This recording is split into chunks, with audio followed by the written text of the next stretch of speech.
یہ بھی آیا ہے، میں اگر آپ اجازت دیں تو پوچھ لوں آپ سے؟ کریں، جی بالکل سر، بالکل پوچھیں۔ بالکل کریں ذوالفقار بھائی، آپ نے تب سے کوشچن نہیں کیا، آپ کریں سر۔ جی سر، وہ پوچھ رہے ہیں کہ فرقہ جو ہمارے ہیں اس کے بارے میں آپ کیا کہنا چاہتے ہیں؟ یہ بہت ایکچولی، جیسا کہ انڈیا میں اس وقت وہ ٹارگٹ کر رہے ہیں ہمارے جو چار ائمہ ہیں کہ بھائی آپ ایک کو مانتے ہیں تو وہ ان کو غلط ثابت کرتے ہیں، تو وہ اٹیک کر رہے ہیں اس وقت۔ تو آپ کیا کہتے ہیں اس کے بارے میں؟ دیکھیے، میں تو فرقہ پرستی نہیں مانتا، میں کہتا ہوں ماشاء الحمدللہ ثم الحمدللہ، اللہ سبحانہ تعالیٰ نے ہمیں قرآن دیا ہے، ہم سارے مسلمان ہیں، ہمارا ایک قرآن ہے، ہمارا اللہ ایک ہے، ہمارا قرآن اللہ، ایک ہے، ماشاء ہمارے پیارے نبی علیہ السلام اللہ، ایک ہمارے ماشاء اللہ۔ نبی ہیں، ہماری امت ایک ہے۔ تو یہ بے شک۔ دیوبندی اور بریلوی اور یہ اور وہ چیزوں، میں تو بالکل ان چیزوں میں نہیں جاتا، ماشاء الحمدللہ۔ اچھا اللہ، مفتی ماشاء صاحب، مجھ میں سے ایک اگر کوئی گزارش کرنا پوچھتا ہے، چاہتا ہوں۔ جی بالکل۔ آپ بات ذوالفقار بھائی نے کی اور ماشاءاللہ مجھے بہت خوشی ہوئی کہ آپ نے جو اسٹیٹمنٹ دی حقیقت بھی یہی ہے۔ اسلامک اویکننگ ٹیم مطلب ہمارے دوست ہیں ذوالفقار بھائی، میں ہو گیا، کچھ اور احباب ہیں ماشاءاللہ، ہم بھی سوچ کے اور ریسرچ کر کے نتیجے اسی پہ پہنچے کہ دیکھیں وہی خدا ہے، وہی قرآن ہے، وہی رسول ہے۔ اس کے بعد اب بات تو یہ تھی کہ ہم نے عمل کرنا تھا قرآن پہ، بالکل ہم اور باتوں کی طرف چلے گئے، ہم فروعی معاملات کو لے کے ان کو اصول دین بنا کے اس پہ جھگڑنا شروع کر دیا۔ بہت افسوسناک بات ہے یہ، ہماری شرمناک بات ہے کہ اب تو ہم نے بالکل۔ ڈٹ کے کھڑے ہونا تھا ظالم کے خلاف، ہم نے مظلوم کے حق میں کھڑے ہونا تھا، قرآن کو ماننے کے بعد، اللہ اور رسول کو ماننے کے بعد کام تو انصاف کو قائم کرنا تھا، ہم نے آپس میں تھوڑی جھگڑنا تھا، تفرقہ تھوڑی بالکل بنانا تھا، ہم نے علیحدہ علیحدہ بالکل سے مطلب۔ اور پاکستان میں یہ مفتی صاحب اس حد تک ماحول خراب ہے کہ بیان نہیں کیا جا سکتا، اس لیے یہ کویسچن آ گیا۔ مفتی صاحب میں آپ سے ریکویسٹ کرنا چاہتا تھا، تو بہتر ہو گیا یہ ہوگی، تو میری ریکویسٹ ہے مفتی صاحب، ہم کوشش کر رہے ہیں کہ مختلف مکاتب فکر کے وہ لوگ جو سنجیدہ ہیں اسلام کو لے کے، ہمارے ساتھ ان کے کچھ روابط ہیں، ہم چاہتے ہیں کہ مشترکہ طور پہ کچھ ٹیمز کی جائیں، جس میں اگر آپ ہمارے ساتھ شامل ہوں تو ہمارے لیے بڑی خوشی اور مسرت کا باعث ہوگی، مختلف مکتبہ فکر کے انشاءاللہ، لوگوں کو جو ہمارے کامن مسائل ہیں ان پہ بات کرنے کے لیے۔ سر اگر آپ کو ٹائم دیں تو بالکل ہمیں صحیح بہت ہے۔ خوشی ہوگی۔ انشاءاللہ میں تو بالکل تیار ہوں، بس جی ابو جی الیاس سے آپ بات کریں، کس کے جو وہ بناتے ہیں، میں تو بس خادم ہوں۔ تو نہیں مفتی صاحب، جی جی اب خیر بات یہ تھی نا کہ دیکھیں، ہم مسلمان جو ہیں، ہمارا ایک قرآن ہے، ہمارا بے ایک شک، نبی علیہ الصلوۃ والسلام، بے ایک شک، امت ہے، ایک مٹھی بے ہیں، شک، ایک ہاتھ ہیں۔ تو جی ہمیں جی ایک جگہ مل بانٹ کے بالکل محبت سے محنت کرنی چاہیے، ملحدوں کے خلاف، کافروں کے بالکل، خلاف، دشمنوں کے خلاف، شیطان کے خلاف، جو بے شک، اسلام کے دشمن ہیں، جو انسانیت کے دشمن ہیں، ان کے خلاف۔ جہاں تک مسائل اور مذاہب کی بات آئی تو دیکھیں، جو بڑے بڑے ائمہ علماء ہمارے دین کے ہیں، امام ابو حنیفہ صاحب، امام مالک صاحب، امام شافعی صاحب، امام احمد، امام ابو داود، امام جیسے بھی جو حدیث کے علماء ہیں، امام بخاری صاحب، امام مسلم صاحب، ترمذی، ابن ماجہ، نسائی، امام احمد مسند کے جو کاتب ہیں، جو جن کا مذہب بھی ہے فقہ میں، ان سب سے ہم محبت کرتے ہیں، ان سب کا ہم احترام کرتے ہیں، کسی کی بھی بالکل توہین نہیں کرتے، کسی کو بھی کم نہیں دیکھتے۔ وہ بھی لیکن انسان تھے، ان کو ہم بالکل ملائکہ یا نبی نہیں بناتے۔ انسان سے بالکل، غلطیاں بھی ہوتی ہیں، انسان اپنا رائے بدلتا بھی ہے۔ امام ابو ہاں حنیفہ جی، صاحب کبھی کبھی رائے لیتے تھے، ابو یوسف، امام محمد ان کے شاگرد، ان سے گفتگو کرتے تھے، مناظرے کرتے تھے، گپ لگاتے تھے، تو ان کے بعد مہینوں بعد وہ اپنا کبھی کبھی رائے بدل دیتے۔ ہدایہ ہم نے پڑھی ہے، اس میں کئی دفعہ آتا ہے کہ امام صاحب کے ایک قول تھا، ان کے شاگردوں کا قول بدلتا۔ اس کے علاوہ امام مالک صاحب ہیں، ان کے جو شاگرد، مطلب ان کے جو مسلک کے ائمہ ابن عبد البر اور ابو القاسم وغیرہ، تو ان میں بھی اختلاف ہے۔ امام شافعی صاحب ہیں، ان کے النووی رفع، امام احمد ابن حنبل کے، ابن قدامہ، ابن تیمیہ۔ تو اس طرح مطلب یہ مذہب ہے، مسلک ہے، بالکل، راستہ۔ مذہب کا عربی مطلب ہوتا ہے راستہ۔ جی جی راستہ کدھر تک پہنچنے کے لیے؟ سنت تک، اصلی قرآن حدیث تک کے لیے۔ تو بالکل راستے سے مقصد مت بنائیں، اور بالکل، راستے کو چھوڑیں بھی نہ۔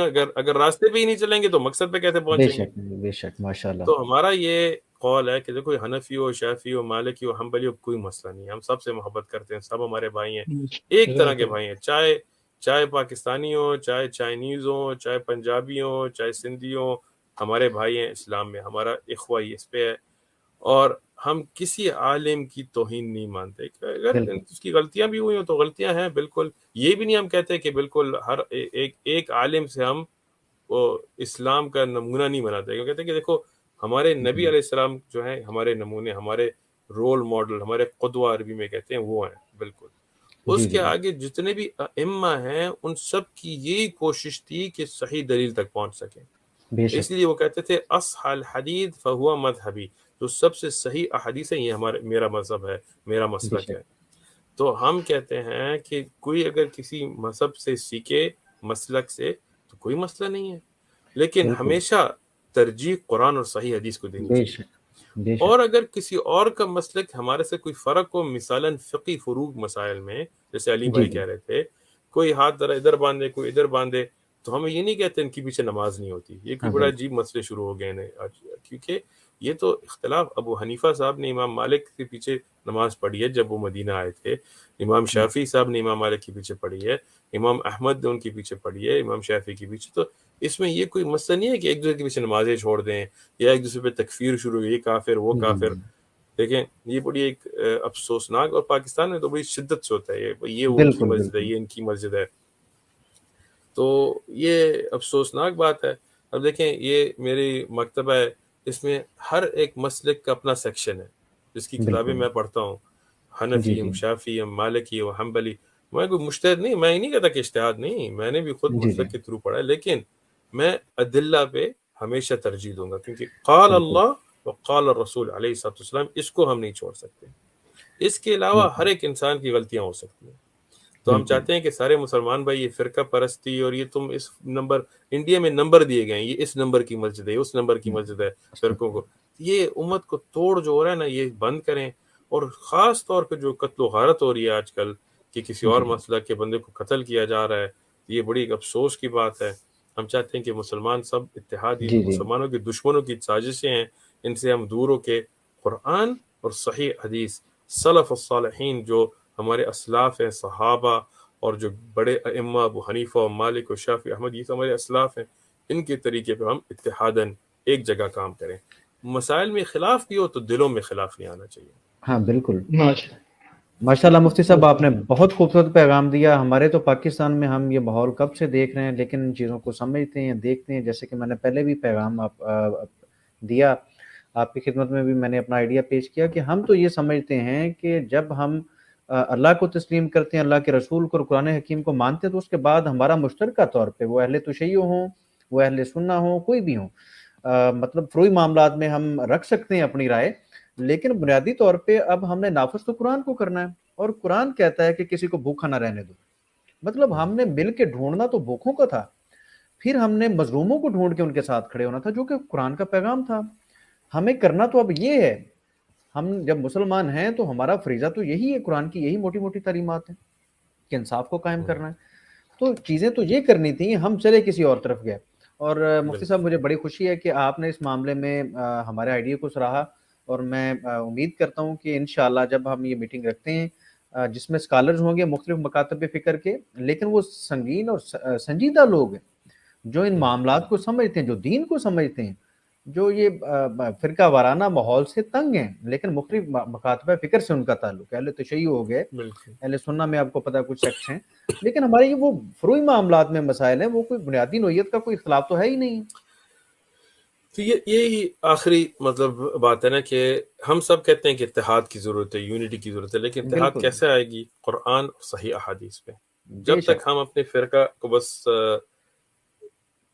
فرقے کو صحیح کرانے کے لیے قرآن حدیث کے خلاف مسائل بھی بیان کریں گے، تب تک امت میں یہ باتیں رہیں گی. جب ہم کہیں گے دیکھو فرقہ پرستی چھوڑو، چاہے میں جس مسجد جس مدرسے بھی فارغ ہوں، یہ کوئی مسئلہ نہیں ہے، میں بھی مسلمان ہوں، میرے بھائی بھی مسلمان ہیں. قرآن میں کیا ہے، حدیث میں کیا ہے؟ قرآن میں اللہ سبحانہ تعالیٰ کہتے ہیں ایاک نعبد و ایاک نستعین. ایک تو خوبصورت آیت ہے نا. اس آیت پہ ابن القیم نے 5 جلد کی کتاب مدارج السالکین لکھی ہے. تو اس میں آپ دیکھیں ایاک نعبد، صرف اور صرف اللہ کی ہم عبادت کرتے ہیں. تو اب کوئی جا کے اللہ کے علاوہ کسی قبر یا کسی بندے کی عبادت کرے تو ہر ایک مسلمان کو چاہیے کہ یہ کہ غلط ہے. وہ ایاک نستعین، صرف اللہ سے ہم غیری استعین، مدد جو مانگتے ہیں صرف اللہ سے مانگتے ہیں. تو اللہ کے علاوہ کسی سے مانگے تو بالکل یہ ہر ایک مسلمان کیا غلط ہے. تو جب ہم قرآن پہ واپس جائیں گے نا، قرآن پہ، صحیح احادیث پہ، تو پھر یہ سارے جو مسائل، عقائد کے مسائل ہیں، یہ تو بالکل صاف ہو جائیں گے. عقیدہ